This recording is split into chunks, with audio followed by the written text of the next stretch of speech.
People के पेड़ के नीचे हम लक्ष्मी जी के साथ शनिवार के दिन आपसे मिलने के लिए आए हैं। शनिवार के दिन जो पीपल के वृक्ष के नीचे दिया लगाएगा उसके घर में कभी संपदा की कमी नहीं होगी। सारे दिन पीपल के वृक्ष के नीचे हमारा निवास होगा। आज भी नियम है, जिसको शनि लग जाता है एक काजल की डिब्बी ले लो और काजल की डिब्बी को 21 बार उतार कर उसको एकांत में जाकर जंगल आदि में एकांत में किसी पेड़ के नीचे इतना सा खड्डा खोद कर उसमें काजल की डिब्बी को डाल दो और मिट्टी से पूर दो, उस व्यक्ति का शनि समाप्त हो जाता है। काशी विश्वनाथ का नाम लेकर काजल की डिब्बी को 21 बार उतार कर अगर काशी विश्वनाथ का नाम लेकर शनि वाले व्यक्ति को अगर पेड़ के नीचे दबा दे, शनि समाप्त। शनि उसको शनिवार के दिन जो पीपल के वृक्ष में सरसों के तेल का दीप लगाता है उसको शनि कभी परेशान नहीं करता। एक बात हमेशा ध्यान रखिएगा, मान लो अगर कोई भारी रोग ऐसा शनि महाराज के कारण हो गया हो, अच्छे काम करते करते उल्टे हो रहे हैं, होते हैं किसी किसी के साथ में, विपरीत परिस्थितियां आ जाती है, अच्छा करने जाओ बुरा हो जाता है, अच्छा कर्म करने जाओ बुरा हो जाता है। तो पीपल के वृक्ष की जो छाल होती है, छाल देखिए पीपल के वृक्ष में जो छाल लगी होती है, उस छाल को घिसकर चंदन बनाकर भगवान शंकर का स्नान कराकर अभिषेक कराकर पूजन कराने के बाद में पिपलेश्वर महादेव का नाम लेकर, कौन से महादेव? पिपलेश्वर महादेव का नाम लेकर वो जो घिसी हुई छाल होती है उस छाल का तिलक भगवान शंकर को लगा लो और उसी का थोड़ा सा भाग अपने कंठ पर मस्तक पर लगाना प्रारंभ कर दो। धीरे धीरे जो विपरीत दशा है वो सुधरना प्रारंभ हो जाती है। पर नाम याद रखना, पिपलेश्वर, जम के बोलिए पिपलेश्वर महादेव।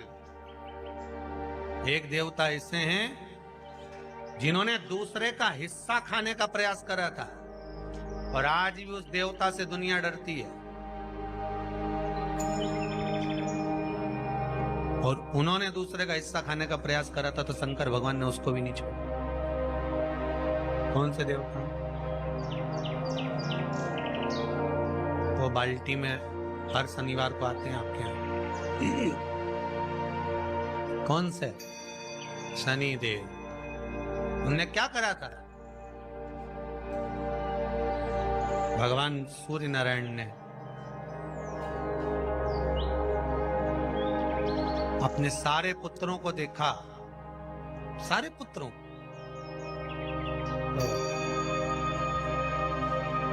सारे पुत्रों को देखकर आज मेरे सूर्य नारायण भगवान बड़े सुखी, बड़े प्रसन्न।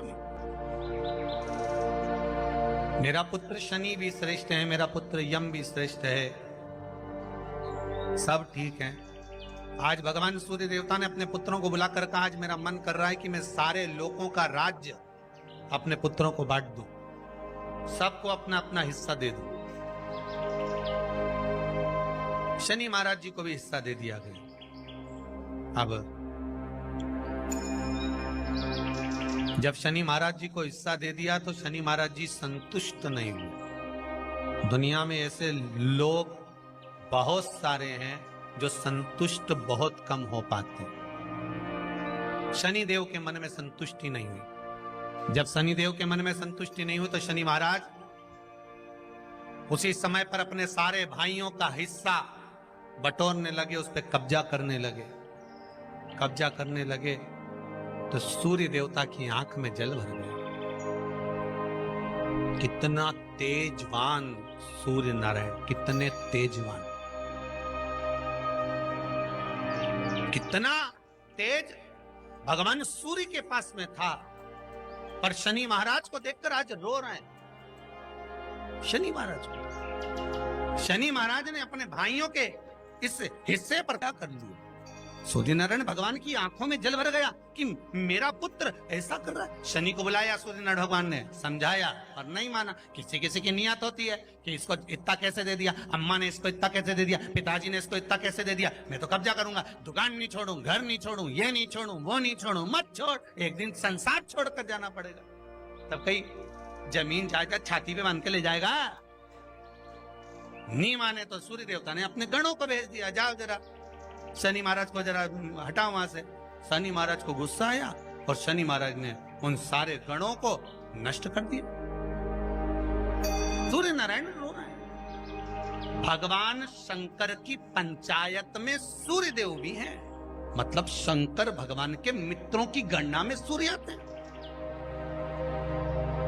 भगवान विष्णु, सूर्य नारायण, शंकर भगवान, माँ दुर्गा, गणेश जी, ये पंचायत है ना शंकर की, शिव पंचायत।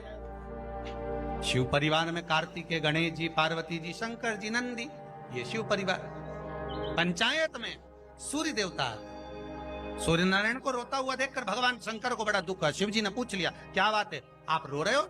नारायण क्या हो गया? मेरा बेटा मानने को तैयार नहीं है। आप चिंता मत करो, अभी देखता हूं मैं जाकर। और भगवान शंकर ने जाकर तुरंत सूर्य नारायण भगवान के कहने पर शनि देव को जाकर समझाया। इतने में तो शनि देव आग बबूला हो गए। आग बबूला होकर शनि देव ने कहा, ए शिव, आप मुझे जानते नहीं हो? शंकर भगवान ने कहा, क्या जानना है ये बताओ, क्या जानना है ये बताओ। शनि देव कहते हैं, आप मेरी दृष्टि को नहीं जानते। शंकर भगवान ने कहा, तू भी नहीं जानता कि तेरी दृष्टि खराब कैसे हुई। तेरी दृष्टि को श्राप किसका लगा है तुझे नहीं मालूम क्या? शंकर भगवान ने जब समझाना चालू करा कि देख शनि देव, तुम तो कह रहे हो, तुम तो बोल रहे हो कि मेरी दृष्टि नहीं जानते। हम जानते हैं आपकी दृष्टि, मना नहीं है, जाना, पर आप नहीं जानते क्या? शिव जी जानते हैं। शिव जी ने कहा, मैं सब जानता हूं। आपका विवाह करा सूर्य देवता ने, आपकी पत्नी घर में आ गई, आप अपनी पत्नी को देखते तक नहीं थे, इसलिए आपकी धर्म पत्नी ने आपको श्राप दिया कि जिस पति ने मुझ पर दृष्टि नहीं डाली, मेरे वो पति की दृष्टि कुदृष्टि हो जाए, जिस पे डालेगा वो बर्बाद हो जाए। शनि महाराज ने कहा, आप मेरी पत्नी की याद मत दिलाओ। शंकर भगवान बोले, ए शनि, फिर समझा रहा हूं, हिस्सा छोड़ेगा कि नहीं छोड़ेगा? शनि बोले, नहीं छोड़ूंगा। शंकर भगवान ने उठाया, पीपल के पेड़ के नीचे ले गए और पीपल के पेड़ के नीचे शनि महाराज को उल्टा लटका दिया। 19 साल तक शनि महाराज को पीपल के पेड़ के नीचे शंकर जी ने लटका के रखा। अब बोल, 19 वर्ष तक शनि महाराज पीपल के वृक्ष में, पीपल की जड़ पर बंधे रहे, बोले ही नहीं, सिर्फ टंगे रहे। अब दूसरे का हिस्सा खाने वाले को जब शनि महाराज जैसे के लटका दिया भोलानाथ ने, तो तुम कहीं लगो रे लाइन में? मेरा विचार तो करो। 19 वर्ष तक शनि महाराज लटके रहे, तब 19 वर्ष नेत्र बंद कर कर शनि महाराज ने शंकर की आराधना करी कि दुनिया में कोई ऐसा नहीं जो मुझे उल्टा लटका दे, केवल एक यही है जिनने मुझे लटकाया है। तो 19 वर्ष तक तप करा तो शंकर जी प्रसन्न हो गए। धरनी को हटाकर पार्वती को लाए, साथ में आशीर्वाद दिया, शनि महाराज को खोला। वर मांगो, तुम्हें क्या चाहिए, मांगो तुम्हें क्या चाहिए। शनि महाराज ने कहा, मांगूंगा कुछ नहीं, आप कर दे दीजिए। शंकर जी ने कहा, मैं तुम्हें दंड अधिकारी बनाता हूं कि आप अच्छे और बुरे का दंड दोगे, आप अधिकारी बनकर बैठोगे, मेरा आशीर्वाद तुम्हारे साथ में। दंड अधिकारी। भगवान शंकर का एक अवतार है पिपलाद अवतार। पिपलाद अवतार, जब दधीचि ऋषि की अस्थियां चली गई, उनकी धर्मपत्नी सुवाच ने देखा मेरे पति को मार दिया गया, मेरे पति की अस्थियां ले गए राक्षसों का संहार करने के लिए, उनकी अस्थियां लेकर चले गए, मेरा पति चले गया। सुवाच गर्भ से थी, मरना चाहती थी, प्राण छोड़ना चाहती। शिव जी ने देखा ये तो अग्नि के ऊपर चढ़कर अपनी देह त्याग रही है। शंकर भगवान ने आकर कहा, रुक जा सुभाष, रुको, तुम्हारे गर्भ में बच्चा है, तुम्हारे गर्भ में बच्चा है, वो बच्चा मर जाएगा।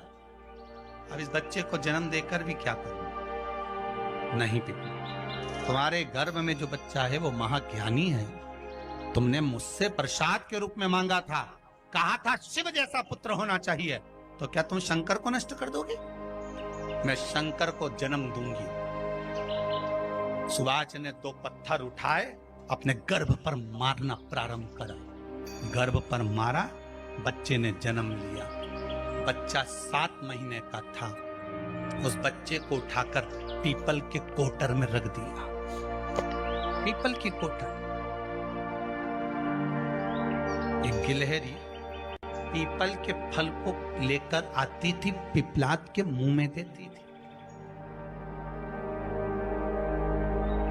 शिव का है तो, इसलिए शंकर का नाम ही पिपलेश्वर महान। शिव का एक अवतार पिपलाद के रूप में हुआ है। तुम क्यों चिंता करती हो? तुम चिंता मत करो, तुम्हारा पुत्र जन्म दो तुम। और दिया धन सुभाष ने, उसके बाद प्राणों को त्यागा। और उस पीपल के कोटर में अगर भरण पोषण करने वाला कोई था तो वह देवाधिदेव महादेव था। फिर निवेदन करेंगे, माता के गर्भ में बच्चा रहता है, उसका भरण पोषण करने वाला मेरा देवाधिदेव महादेव है। अगर जन्म उसने दिया है तो मृत्यु भी वो देगा। अगर तुमको कुछ ज्ञान दिया है तो अच्छी जगह पर भी वही पहुंचाएगा। आप जो अभिलाषा लेकर आते हैं, बच्चे कहते हैं हमारी नौकरी नहीं है, सर्विस नहीं है, हम इस कॉलेज में पढ़ना चाहते हैं, हम इस जगह जाना चाहते हैं, हम इस पद पर जाना चाहते हैं, बस इतना याद रखना, तुम्हारा भाग्य बुरा नहीं होता। कभी भी याद रखना, संसार में जिसको भगवान ने जन्म दिया उसकी किस्मत कभी बेकार नहीं हो सकती। अगर भगवान तुम्हारी किस्मत बेकार होती तो जानवर बनाकर पैदा करता, इंसान बनाकर नहीं। किस्मत अच्छी थी इसलिए इंसान बनकर पैदा, जानवर बनाकर पैदा नहीं करा। अगर तुम्हारी किस्मत अच्छी थी इसलिए मनुष्य बनकर पैदा हुए हो, इंसान बनकर पैदा हुए हो, मानव बनकर पैदा हुए हो। भगवान को दोष मत देना कि भगवान ने किस्मत बेकार दी है। भगवान ने किस्मत अच्छी बनाई है इसलिए तुझे मृत्यु लोक में जन्म दिया। भगवान ने भाग्य अच्छा बनाया इसलिए तुझे शिव महापुराण की कथा सुनने का मौका दिया। नहीं तो भाग्य में नहीं होती तो कहां से मिल जाती? किस्मत अच्छी है तो भगवान फिर नौकरी भी लगाएगा, धंधा भी करवाएगा, सर्विस भी कराएगा, विवाह भी करेगा, शादी भी करेगा, मकान भी बनाएगा, जायदाद भी देगा, संतान भी देगा। उसने दिया है पेट तो भरेगा वही। हम काय को अपने माथे पर ले? मैंने इतनी पढ़ाई कर ली, मैं इंजीनियर हो गया, मैं ये बन गया, मैंने तो ये कर लिया, उसके बाद भी मैं घर में बैठा हूं, मेरा छोरा घर में बैठा, इतना पढ़ने के बाद बैठा। जन्म उसने दिया है, भाग्य उसका है, किस्मत उसकी है, तो कहो उसको कि शंकर का भजन कर, मंथन करे, मक्खन निकलेगा और घी भी जरूर बनेगा। हारना मती।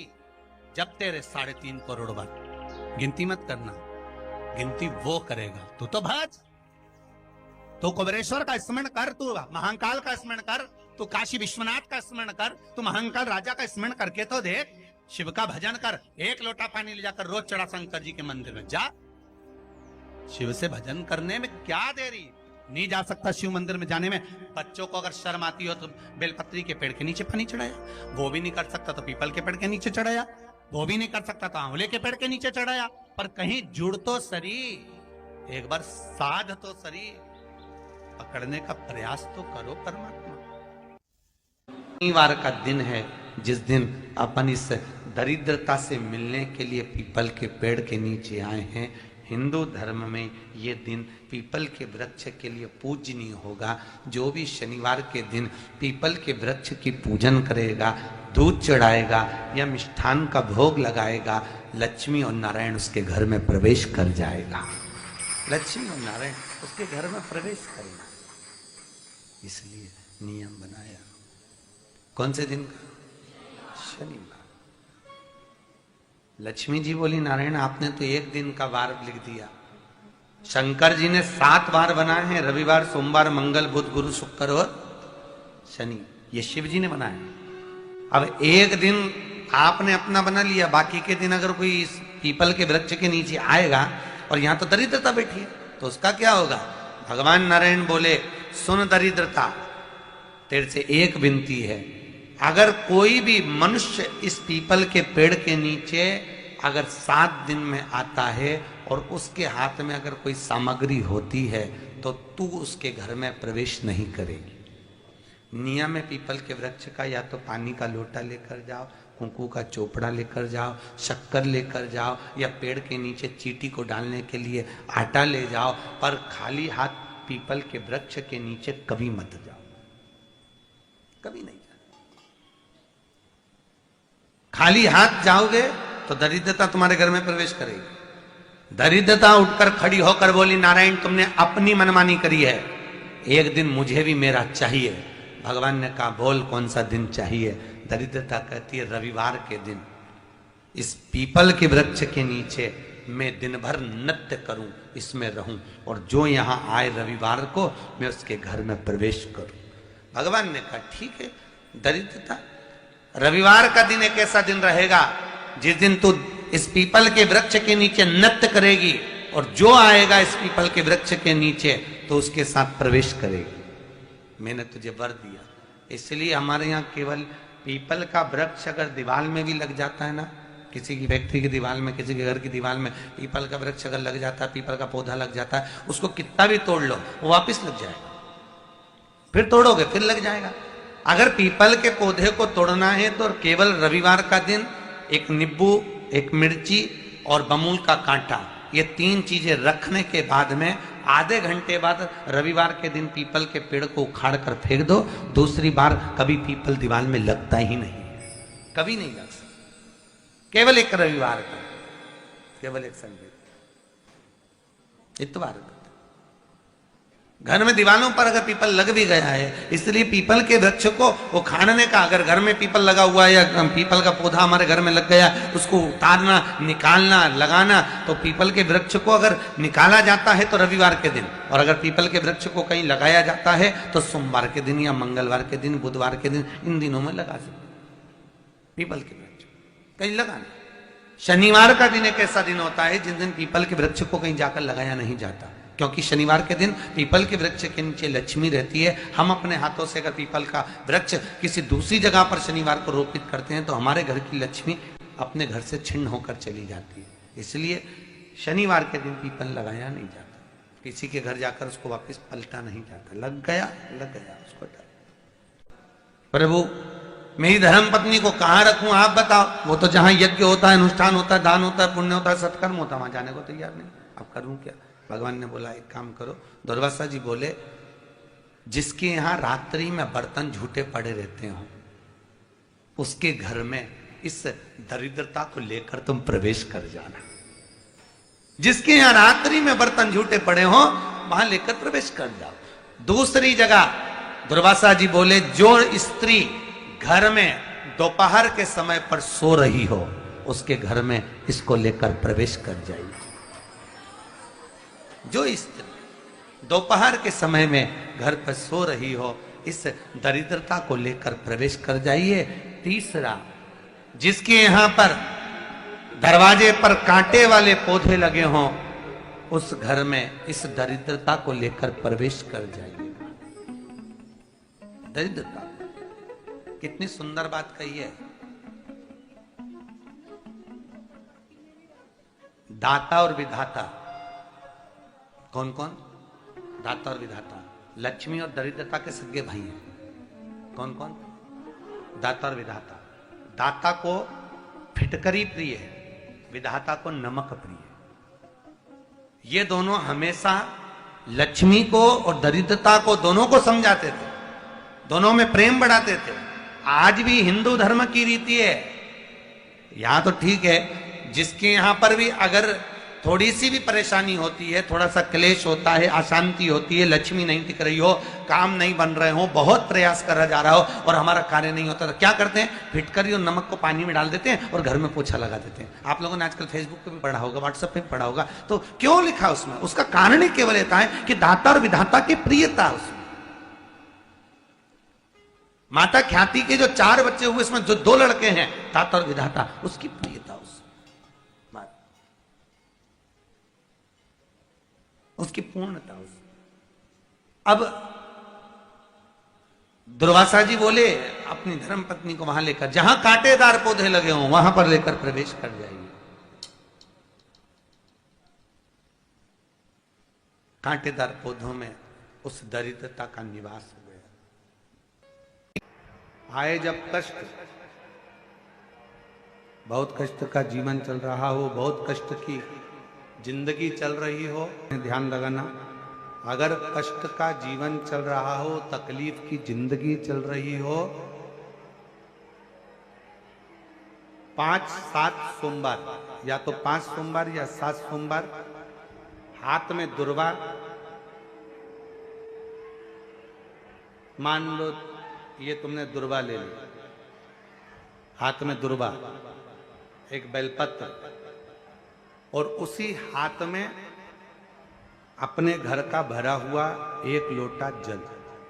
पहले रखना है दुर्वा, फिर रखना है बेलपत्र, उसके बाद में हाथ में 1 लोटा जल, और दोनों हाथों का स्पर्श करते हुए जो अपना पूजन का कक्ष होता है घर के अंदर का, उस पूजन कक्ष की साक्षी में खड़े होकर अपने कुल देवता, पितृ देवता और अन्य देवताओं का स्मरण करते हुए, बाबा बहुत दुखी हूं, बहुत तकलीफ में हूं, बहुत कष्ट में हूं, मेरा परिवार आज दुख तकलीफ में है, मेरा परिवार आज कष्ट में है, दुख में है, कष्ट में है। बाबा को अपने मन का भाव कहते हुए, हृदय से प्रार्थना करते हुए अपने घर के मंदिर से निकलकर फिर उस जल को लेकर शिवालय तक जाओ और दक्षिण की ओर खड़े होकर उत्तर की ओर मुख कर कर जल समर्पित करो। बेलपत्र और दुर्वा दोनों को अशोक सुंदरी वाली जगह पर चढ़ा दीजिए। अशोक सुंदरी की जगह तो सबको मालूम है ना। अशोक सुंदरी वाली जगह पर उस बेलपत्र और दुर्वा को समर्पित कर दो। चढ़ा हुआ थोड़ा सा जल लेकर आओ, घर के दरवाजे पर उसका छींटा दे दो, लेपन कर दो, और बाबा से 5 सोमवार नियम से आप दुर्वा, बेलपत्र और जल का प्रयोग अगर करोगे, 5 सोमवार पूर्ण होंगे, जो तुम्हारा दुख है वो समाप्त जरूर होगा। शिव करुणा जरूर, शिव कृपा जरूर। बस इसमें 3 चीजों का स्मरण रखिएगा। 3 चीजों शिव पुराण कह रही है, इसमें 3 चीजों का स्मरण करिए। पहले नंबर पर दुर्वा, दूसरे नंबर पर बेलपत्र, और तीसरे नंबर पर जब जल चढ़ाकर वापिस आओ तो अपने घर में प्रवेश के पहले देहली पर, चौखट पर भगवान शंकर के अपने घर के द्वार पर शिव का नाम लेकर जल का सिंचन। 3 शिवजी की करुणा का गुणगान करने के लिए 3, जब आप तकलीफ में होते हो तो 3, शंकर को जल चढ़ाने वाला, 1 लोटा जल चढ़ाने वाले के पास 3 को भगवान शिव अवश्य भेजते हैं। दुख को समाप्त करने से पहले 3 को मेरा शंकर आपके दरवाजे पर जरूर भेजता है। पहले नंबर पर मां आद्य शक्ति दुर्गा को आपकी पड़ोसन के रूप में, आपके रिश्तेदार के रूप में, आपके कुटुंबी के रूप में, आपके संबंधियों के रूप में, किसी ना किसी के रूप में आपके पास भेजकर बोलेंगे, क्यों घबराती हो, क्यों चिंता करती हो, क्यों टेंशन लेती हो। मैंने सुना है कथा में, बाबा ने ये बताया था, एक काम कर, 1 बेलपत्र, 1 दुर्वा लेकर जा, बताएगी, आएगी, बैठेगी, सुंदर, उस दिन उसका चेहरा देखोगे आप तो आपको लगेगा ये मेरी पड़ोसन नहीं हो सकती। उसका